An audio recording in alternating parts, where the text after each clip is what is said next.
Hello and welcome everyone. Thank you very much for tuning in. This is a screencast-o-matic presentation and recording for the part of the lesson that has us looking at the Cultural Revolution and its lasting legacies on China.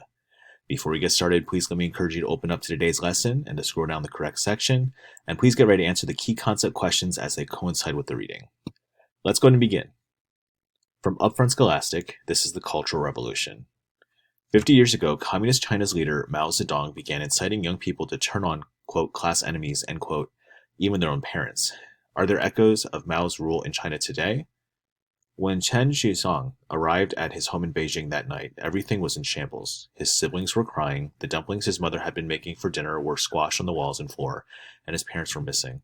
A gang of high school students in green uniforms and red armbands had stormed in and taken them away, beating them with military-style leather belts and iron rods. His mother survived, but his father wasn't so lucky.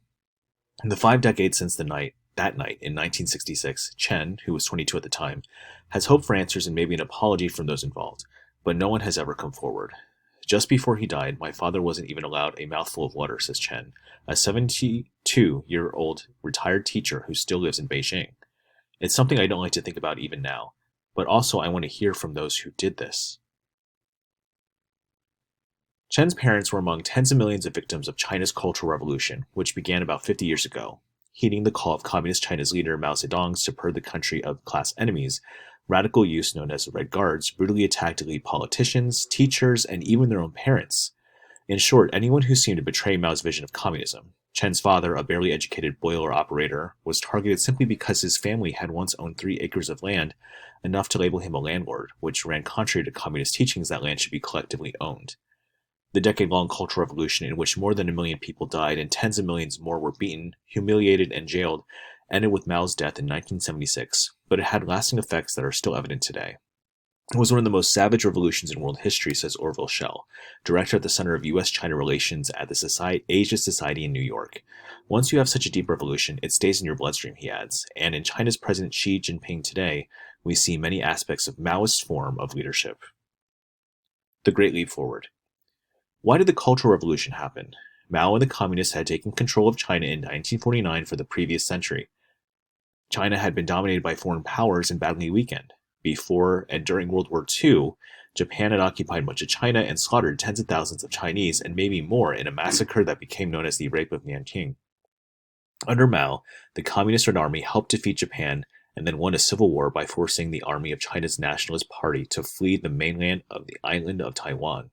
Mao became a military and revolutionary hero who pledged to transform China into a utopian communist state and would dominate the capitalist West. His victory blindsided the U.S., fueling a Red Scare during the 1950s that included communist witch hunts known as McCarthyism, as America faced off with the Soviet Union and China in the Cold War.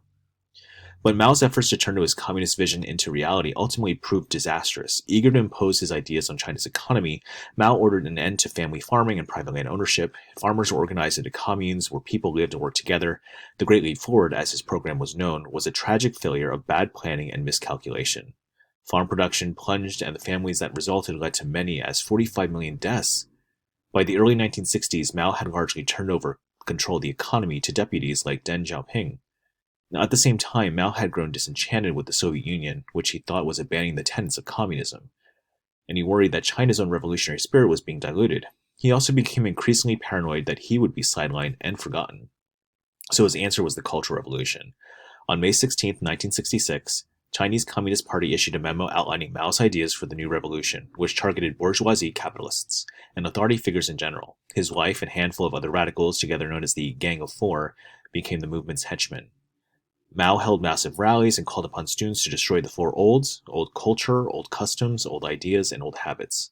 It was a rallying cry that unleashed the young against the old, and soon masses of young people across China formed Red Guard groups that became the shock troops of Mao's movement. Teachers, government officials, people with ties to the West, and almost anyone in authority were beaten and paraded in public wearing dunce caps.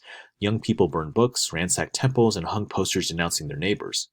High schools and colleges were closed for years so students could dedicate their time to the revolution to, quote, "rebel is justified," declared a famous slogan of the era.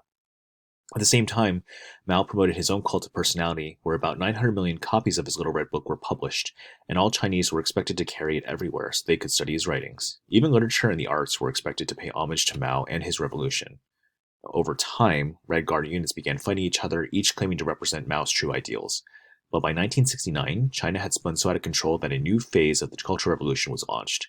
Army units subdued the Red Guards and took control of the many government functions as urban officials and intellectuals were sent to the countryside to do backbreaking work and study Maoist philosophy and class struggle. Next section, learning from peasants. Millions of young people, including Xi Jinping, China's current president, were also sent to the countryside to learn from peasants. Many lived apart from their parents for years, and the most radical and violent period was over by 1970, but the Cultural Revolution didn't end until Mao's death in 1976. Trying to restore the Communist Party's legitimacy with the people of China, party leaders arrested the Gang of Four.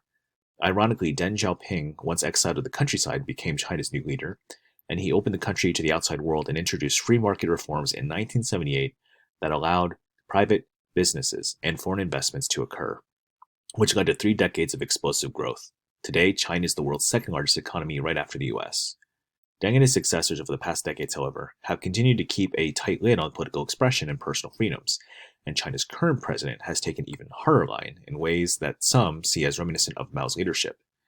Upon taking office in 2013, Xi issued a memo urging party officials to eradicate 7 subversive currents coursing through Chinese society, including Western constitutional democracy, notions of universal values, of human rights, and a Western-style free press. China has 500,000 political prisoners today, and the media is highly censored. More than 100,000 internet monitors, known as the Great Firewall, block thousands of websites, including Google, Facebook, and YouTube, and American news sites like the New York Times. They scrub search results of information they don't want people to see, like any mention of the Cultural Revolution. Anyone who criticizes it in its strenuous way is accused of historical nihilism, namely contradicting the Communist Party's version of history, which is that the party has been basically right with a few errors, says Shell of Asia Society. A private museum to remember the victims of the Cultural Revolution opened in the eastern city of Shantou in 2005, but it was recently shut down as Pen Qiang, the museum's founder, says that he thinks the orders came from higher up. We built this museum in good faith, he says. We wanted to mourn the dead and to remember the history and from the lessons learned from it, and never let the tragedy of Cultural Revolution happen again. So as you guys can see, the legacy and impacts of the Cultural Revolution are still very much so felt today, but there's no doubt that it was in fact a byproduct of Chinese communism. Thank you very much for tuning in, and good luck with completing the rest of the lesson.